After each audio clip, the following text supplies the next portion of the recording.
흔히 사람들은 좋은 습관을 가진 사람이 사회적으로 성공할 수 있다는 말을 합니다. 개인적으로 저는 그 말을 그렇게 좋아하지 않습니다. 도대체 어떤 습관이 사람을 성공에 이끄는지 그 어느 누구도 자세히 말하지 않음에도 불구하고 성공한 사람들을 향해서 흔히들 그런 식으로 이야기를 하죠. 어떻게 보면 정말로 그 습관이 그 사람을 성공으로 이끌었는지, 아니면 성공했기 때문에 그가 가지고 있는 모든 습관이 정당화되는지 한 번쯤은 생각해 볼 필요가 있습니다. 습관이라고 하는 것은 기본적으로 사람들이 자신의 삶 가운데서 익숙하기 때문에, 편하기 때문에 그러한 것들을 반복하는 것이죠. 그러나 우리가 살아가는 이 세상 속에서 흔히 성공이나 아니면 더 나은 결과물을 얻는 습관이라고 하는 것은 쉬운 쪽보다는 어렵고 힘든 쪽의 노력을 더 많이 요구합니다. 하지만 아무리 이 사회 속에서 자본주의가 발전한다 할지라도 그 자본주의 내에서 한 가지 성공의 방식이라든가 한 가지 실패의 방식이란 존재할 수 없다라고 생각을 합니다. 저는 습관의 문제를 이야기할 때 성공과 실패의 문제가 아니라 다른 사람과의 관계성 속에서 어떤 영향력을 미치는지에 대해서 더 살펴봐야 된다고 생각합니다. 특히 그리스도인들 같은 경우에는 내가 가지고 있는 습관 때문에 다른 사람이 어떤 부정적인 영향력을 미치는지, 내가 가지고 있는 습관을 바꿈으로써 다른 사람에게 긍정적인 영향력을 미칠 수 있는지를 고민하는 것이야말로 하나님을 사랑하고 이웃을 사랑해야 되는 명령을 받은 그리스도인의 삶의 윤리라고 생각을 합니다. 앞에서 말씀드린 것처럼 사람들이 습관을 가지게 되는 것은 우리가 살아가는 일상 속에서 그러한 습관이 익숙해지고 또한 쉬운 삶으로 인도하기 때문입니다. 하지만 많은 경우 그 습관은 왜곡된 사회적 구조와 연결되어 있기 때문에 우리가 아무런 생각 없이 반복적으로 삶을 살아가다 보면 그러한 것들이 다른 사람에게 부정적 영향력을 미치면서 동시에 나에게도 부정적 결과를 가져오게 되는 것이죠. 이것은 단순히 사회적 영역에서만 적용되는 것이 아닙니다. 종교적 영역에서도 어떤 습관을 가지고 또한 어떤 삶의 패턴을 가지고 살아가느냐가 우리의 삶을 또는 우리의 신앙을 하나님께서 보시기에 아름다운 모습으로 변화시키기도 하고 때로는 하나님께서 기뻐하지 않는 삶으로 이끌어내기도 하는 것이죠. 오늘 우리가 읽은 본문의 말씀은 반복되어지는 삶의 패턴에 대한 이야기, 즉 신앙적 습관에 대한 이야기를 다루고 있습니다. 20절은 이렇게 이야기합니다. 만일 그들이 우리 주 대신 구주 예수 그리스도를 알므로 세상의 더러움을 피한 후에 다시 그 중에 얽매이고 지면 그 나중 형편이 처음보다 더 심하리니. 베드로전서는 소아시아에 흩어져 있는 나그네와 같은 이들에게 쓴 편지입니다. 그들은 다양한 계층과 계급 그리고 지역 출신으로 모였지만 예수 그리스도를 믿는다는 것 때문에 어려움을 겪고 있는 이들이었죠. 그들을 향하여 베드로 전서의 저자는 편지를 쓴 것입니다. 아마도 그들이 다른 사회적 환경 속에서도 비슷한 어려움과 고난을 경험하고 있었기 때문이라고 추측할 수 있을 것입니다. 문제는 베드로 전서가 쓰여지고 나서도 그 문제가 완전히 해결되지 않았던 것 같습니다.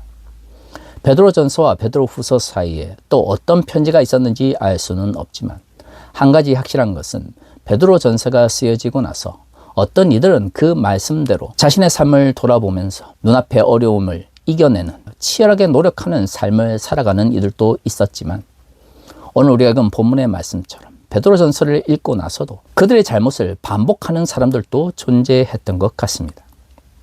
오늘 우리가 읽은 본문의 말씀은 베드로전서의 말씀을 읽고도 자신의 삶을 돌이키지 않고 있는 사람들을 이야기하는 것이죠. 왜 그들은 그들의 삶을 돌이키지 않았을까요? 그렇습니다. 왜곡된 형태의 구원에 대한 인식을 가지고 있었기 때문입니다. 예수 그리스도를 믿고 하나님의 은혜로 구원을 받았으니 그들이 어떤 삶을 살아가든 하나님께서 자신들을 강제적으로 구원해야 되는 것처럼 생각하는 마음이 있었던 것이죠. 그러다 보니 오늘 본문에서 이야기하고 있는 것처럼 구원을 받고 예수 그리스도를 주라 고백했던 사람들이 과거 예수 그리스도를 알지 못하던 삶의 모습으로 돌아가는 현상이 발견하게 된 것입니다. 문제는 우리의 삶이라고 하는 것이 때로는 말씀대로 살아가고 때로는 그러지 못한 삶을 살아가게 되는데요. 그렇기 때문에 우리에게는 회개라든가 혹은 성찰이라고 하는 삶의 과정이 필요한 것입니다. 오늘 본문에서 알 수 있는 것처럼 베드로 후서를 읽은 이들 중 일부는 그들의 잘못에도 불구하고 회개하거나 돌이키지 않고 오히려 과거의 삶으로 돌아감에도 불구하고 여전히 신앙을 가지고 있다라고 착각하고 있는 사람들이 존재했다라고 하는 것입니다. 참 신기하지 않습니까? 2000년 전에도 그런 사람들이 존재를 했고요. 2000년 후에도 그런 사람들이 존재합니다. 단순히 교회를 다니고 종교 집단에 소속되어 있기 때문에 하나님의 구원에 들어갔다고 생각하는 사람들이 2000년 전에도 존재했었고 지금도 존재하는 것이죠.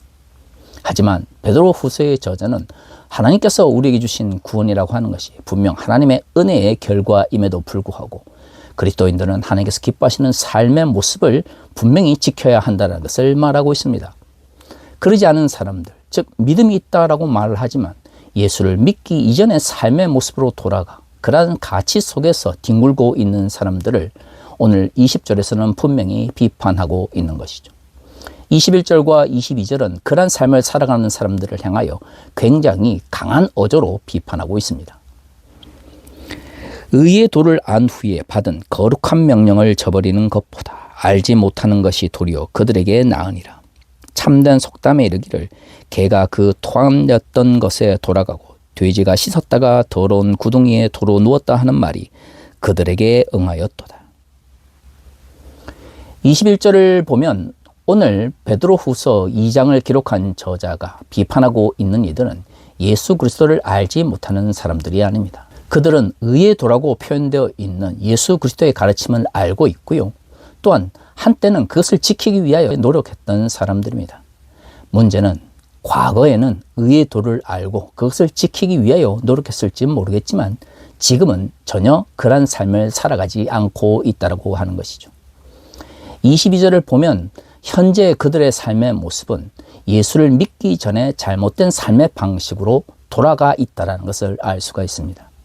참으로 신기하지 않습니까?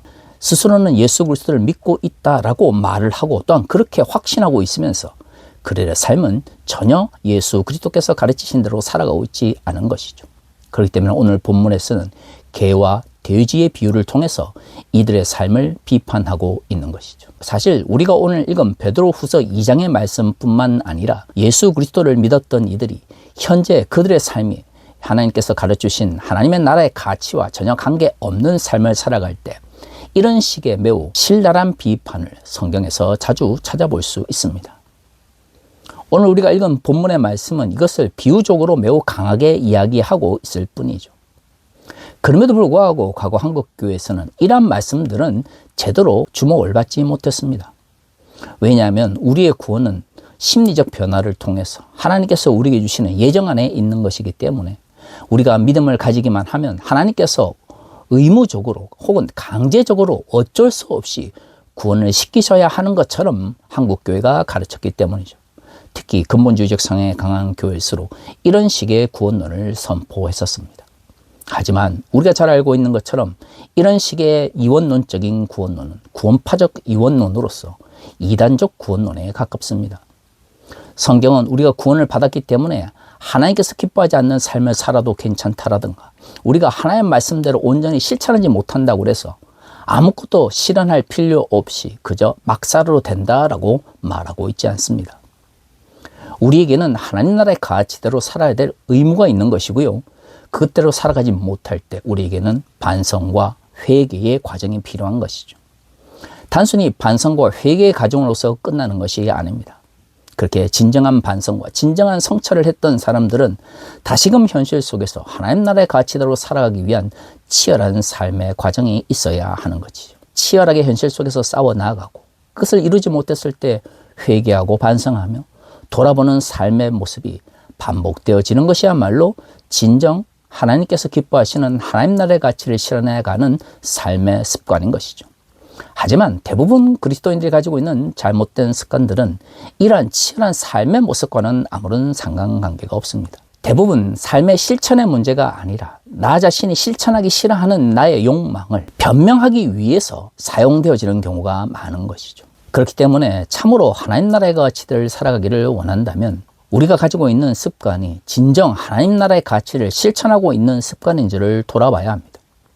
그런 것도 없는 상태에서 익숙하게 해왔기 때문에 그것을 반복한다라고 하는 것은 하나님 나라의 가치를 실천하려고 하는 사람들의 삶의 가치와는 아무런 상관관계가 없는 것이죠. 그런데 말이죠, 사람들은 익숙함에 안주하려고 하는 욕망이 있기 때문에 우리 자신을 끊임없이 돌아보지 않으면 개와 돼지의 비유처럼 더러운 과거의 삶으로 돌아가려고 하는 왜곡된 삶의 모습을 보이는 경우가 많습니다. 만약에 그들이 예수 그리스도를 알지 못했다면 다시금 자신의 삶을 돌아보며 하나님 앞에 돌아올 수 있는 기회가 있는데요.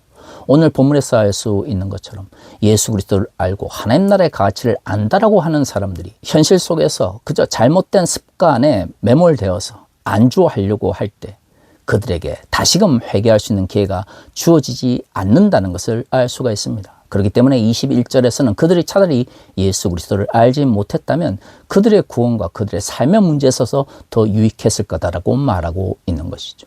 우리는 연약한 인간입니다. 그렇기 때문에 우리가 좀 더 편하고 좀 더 안일한 삶을 살려고 하는 욕망이 우리 자신을 끊임없이 짓누르고 있는 것이죠. 그래서 그리스도인들은 하루하루의 삶 가운데서 처절한 싸움의 삶을 싸워 나가야 하는 것입니다. 그럴 때 잘못된 신앙의 습관이 우리를 짓누르지 못하게 막아낼 수 있는 것이죠. 만약 그러한 인식이 없는 상태에서 하루하루 주어진 삶 가운데서 아무런 생각 없이 아무런 사유도 없이 살아간다면 어느 순간 우리는 옳지 못한 신앙의 습관 속에서 우리의 삶을 반복하게 될 것입니다. 그것은 오늘 비유에서 말하고 있는 개와 돼지들의 삶과 크게 다르지 않은 것이죠. 사랑하는 성도 여러분, 우리가 진정 하나님 나라의 가치를 위하여 싸워 나아가기를 원한다면 오늘 하루의 삶 가운데서 내가 잘못된 혹은 왜곡된 습관을 가지고 있지 않은지 돌아볼 수 있어야 합니다. 인간은 자신의 삶에 익숙해지기를 원하고 또한 익숙한 삶을 반복하기를 원하는 욕망이 있기 때문에 우리가 하루하루의 삶을 치열하게 살아가지 않는다면 잘못된 습관들이 모여 우리의 신앙을 왜곡된 방향으로 이끌어갈 수 있는 것이죠. 오히려 예수를 믿고 예수를 오래 따랐다라고 하는 사람들 가운데서 이러한 잘못된 삶의 모습이 더 반복적으로 나타날 수 있습니다. 그렇기 때문에 오늘 성경에서 말하고 있는 것처럼 정말로 하나님 나라의 가치를 위하여 싸워 나가기를 원하는 사람들은 끊임없이 우리 자신이 하나님의 믿음에서 떨어져 있지는 않은지, 익숙함 속에서 그저 하나님의 뜻대로 살아가고 있다고 착각하고 있지 않은지 돌아보고 성찰하는 과정을 가져야 하는 것이죠. 우리의 삶을 돌아보며 우리의 잘못된 신앙의 습관을 버리며 하루하루를 치열하게 온전히 하나님께 올려드릴 수 있기를 소망합니다. 다 같이 기도하겠습니다.